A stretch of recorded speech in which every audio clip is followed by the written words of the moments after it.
in the kitchen is my bud, Jason Skrobar. Hello! I'm obsessed. Okay, I'm so excited, Jason. I'm very excited too. I get to bake with you. I know, I'm thrilled. How far have we come? I mean, this is very exciting. It's very exciting for us. Yes. Because I've styled for you for many years. Yes. And I've baked your creations. Yeah. And so now we get to bake my creations. I am thrilled about this.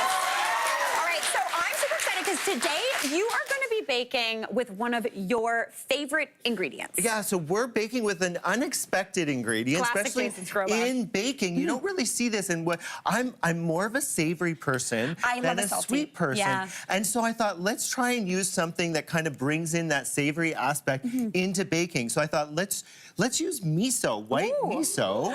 Do you know what I love about this, Jason? I buy miso. I've got it in the fridge. Right? I use it once, and then I said, what am I going to do with It this? sits in the side of your fridge, and you're like, what am I going to do there? So why not do something a little fun and bake with it? And we're going to start with this is a little crazy, but we're going to make a rhubarb miso chiffon cake. Okay?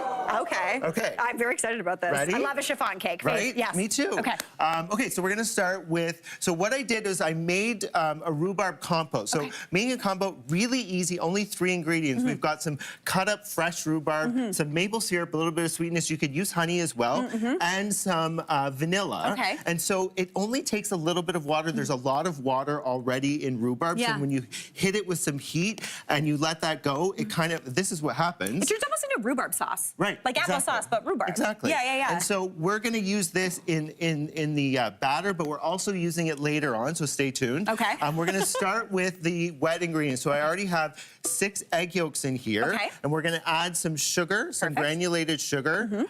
We're also adding some oil. So this is just a neutral oil. This is the thing I love about a chiffon cake. It's almost like an angel food cake, but it's got the fat in it, so it gives it a better texture. That's right. And the fun thing about this, we'll get to it later, is the fact that it rises so nicely and it stays really spongy. Right? And so we've got the egg yolks, the flour, or sorry, the sugar and the oil. We're also going to add in the rhubarb compote into here. And then I have some almond extract. Beautiful. And then a little bit of vanilla extract. And then we also have the star of the show, the miso paste. So this is white miso paste. And we have about like 2 or 3 tablespoons that go in. I love this addition. Again, it gives that salt, because salty sweet go so well together. And then we're gonna whip that up. So this is the wet ingredients. What we already did beforehand is we sifted our dry ingredients. So just 4 things. We've got some cake flour, baking powder,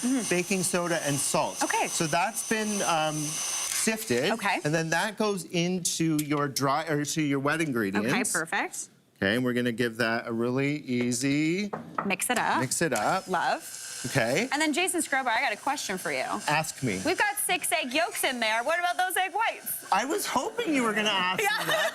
So what we did beforehand is we whipped those egg whites up, and just like we were talking about before, the beautiful thing about a chiffon cake is it rises. And so the fun thing is when you're putting your batter into your tin, you don't want to oil it or grease it, because what happens is this batter climbs up the sides and it grows just like that. Yes.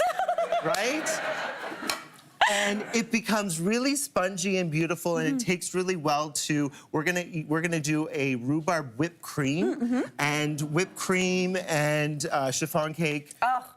Our friends. It's again, everyone's had I feel like it's the go-to summer dessert, the store-bought angel food cake. Right. With the strawberries and the whipped cream, or the freezer tub of whipped cream on it. And it's delicious, but a chiffon cake gives you that addition of fat. It's super delicious, luscious. And you can say you're a baker when you make something like this. 100%. So we're gonna slowly add the egg whites into here.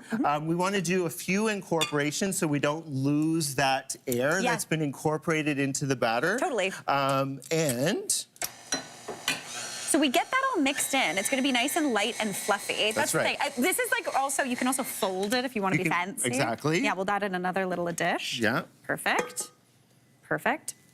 Beautiful, beautiful. And again, once this is whipped up, Again, sorry, I should say you don't want to whip it too much because, you don't want to lose the air that you've incorporated into the egg whites. Totally. And so then that goes... And I will say, even when I'm making a chiffon cake, even if you still have the little bits of egg white in there, it's still gonna bake up beautifully. Right? 100%.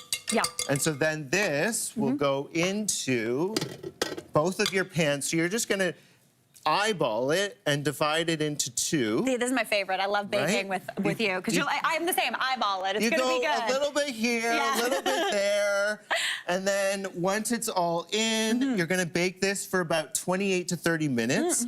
And really, what happens is in the oven is when you take it out, you'll see that sponginess. Yes. And it's really beautiful. 100%. And you end up look at this. This is genuinely how tall this is. Like stunner. And do you see the bubbles? Yeah. So good. Oh my gosh. So springy and beautiful. And like I said, we're doing this beautiful rhubarb whipped cream. So remember the compote that we made earlier? I saved a little bit. I incorporated into some of the whipped cream, which we have there. And then we have some more here. Beautiful. And we're going to take this and we're gonna add it to the top. The little flecks of the rhubarb in here. Isn't that Jason, beautiful? this is so cute. Look at this, 2 cakes in one day. This is how you can tell. I know, and there's more cake. And I also love the fact that this cake is the complete polar opposite of the carrot cake, which is heavy and dense. This is light and fluffy. Light and feathery, and we're not even done yet because Jason Skrobar is a food stylist, so it's gotta be cute. Well, you know what? One of the things I love about rhubarb is the color. Yeah. It's so beautiful, and if you poach it, it gives off this beautiful pink syrup. So you can take some of this and you just add it to the top, right? And then look at it dripping. And then you've got this beautiful topping, and like you said, you can add some of the syrup to the top as well. And one last thing, because like you said, I'm a food stylist, and you kind of have to have this one last flair. And pistachios and rhubarb and whipped cream, like this just finishes it off. And I love it. Stone Cold Stunner, Jason Skrobar. I'm gonna cut a slice of this because I simply cannot wait. But tell me what's going on over here. Okay, so we're not done with our miso extravaganza. No. Okay, so what I did here is I made these beautiful, another really great thing to do in spring is use up your strawberries. If you go pick strawberries or you buy them at the store. This is a really simple strawberry oat bar. Oh, beautiful. So beautiful on its own, really tasty. But what I did to incorporate the miso, look at that. Can you even? Look at that sponge. Beautiful. Okay, back to the bars. So we've got these beautiful strawberry oat bars. And do you like salted caramel? Jason, you know me. Right? We love salted caramel. So salted caramel is one of my favorite things, and I thought, why not add a little bit of miso to the caramel? Oh, I love this idea. And then that kind of brings it up a notch. And look at this. We're going to take these bars. We're going to drizzle a little bit of this over top. Yes. Yes.